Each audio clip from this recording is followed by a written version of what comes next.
There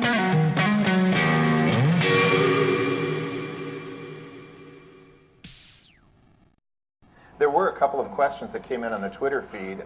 One was, what are some unconventional methods of targeting an employer after applying for a position and receiving no response? Keep going. Keep emailing, keep calling. Right. I mean, again, you're in communication. That's what you need to do, because down the road, when you're going to have to pitch a story, when you're going to have to get someone on the phone to, to get whatever you need, that's what you need to do. It's sort of like you're stalking, Exactly. I've had people show up and tell me, I came here because of you. Now, don't use that. That's when you press the red button.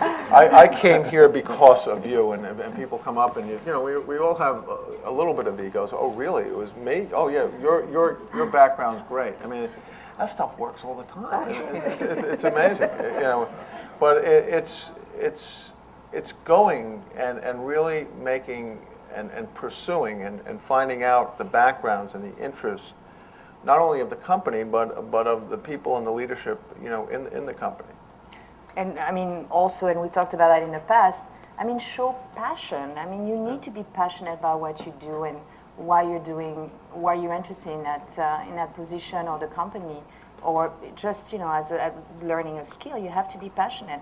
If you don't bring that across, I don't know, I think a lot of times people are just forced in through one portal, through the website, or through a particular email channel, though, and they're trying to figure out, is there another method that has worked recently where they've broken out of the pack and really made an impression? I don't know, Condé Nast, what has happened recently in that respect, short of stalking? And sometimes we have that too. So I like LinkedIn because it's more of a professional, and it gives, if you're on LinkedIn, you're inviting people to contact you. It's as simple as that.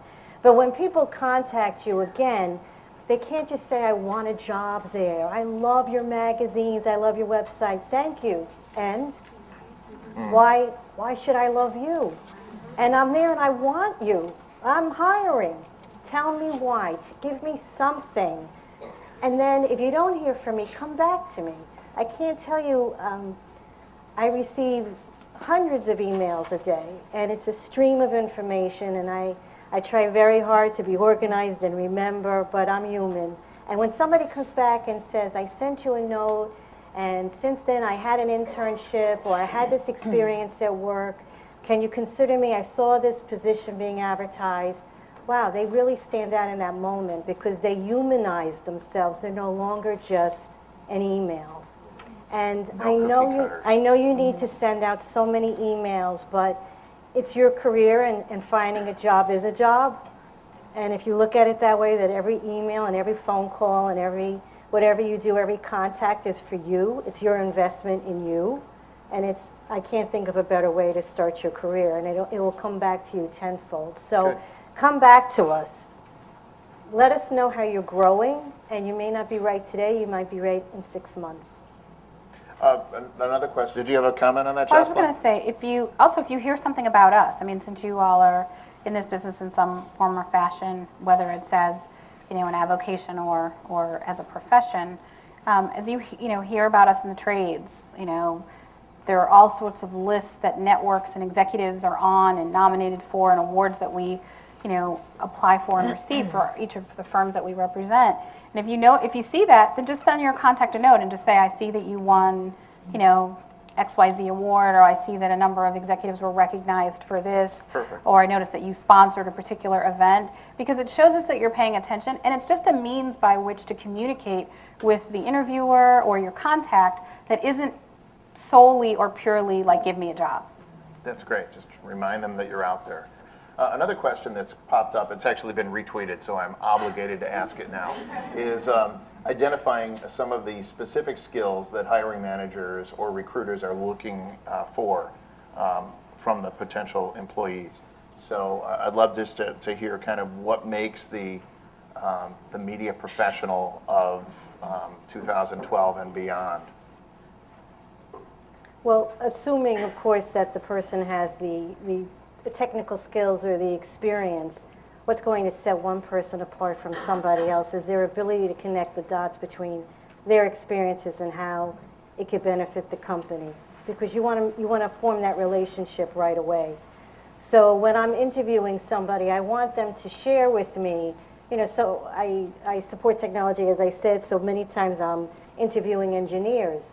And yes, they have this particular skill, they're front-end engineers, and they have this and that, but I want them to talk to me about what makes them, when they look back on what they've developed, where's their pride?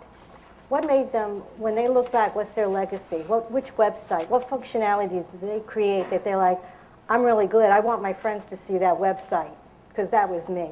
And I want to hear that from them, because then I can make the connection on what we can give back to them. So again, they have to know, I need to know you, and you need to know Condé Nast as who your audience is, and to make that connection to make yourself stand out. And what did you complete? How did you complete it? What was the success metric of that completed project? Pull all of that together, take a step back from what you did every day and say, what was the positive effect that it had on my department, on my company, on the bottom line?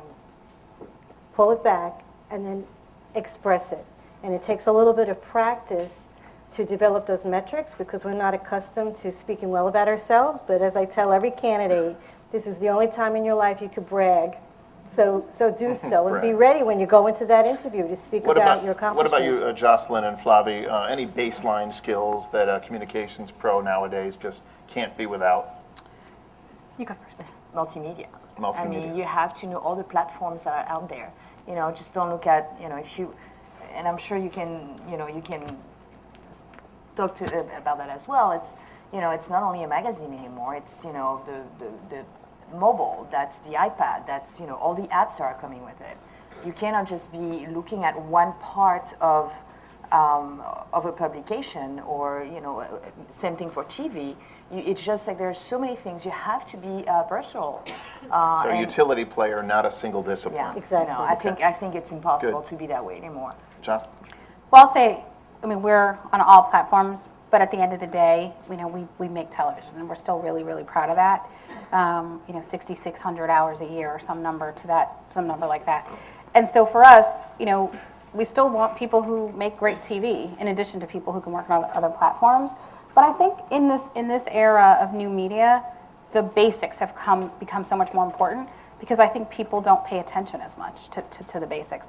Really good writing skills. There should never be a case where there's an error in a resume or a writing sample from a communications executive. Like, that's just feels like an oxymoron in this business. And so for us, it's, we're still looking for analytical skills. We're still hiring finance roles. Technology, I think, is really big for us. Those are probably the primary areas in terms of role. But by skill, it's still the basics. Strong communicators, written, verbal, etc. Strong analytical skills.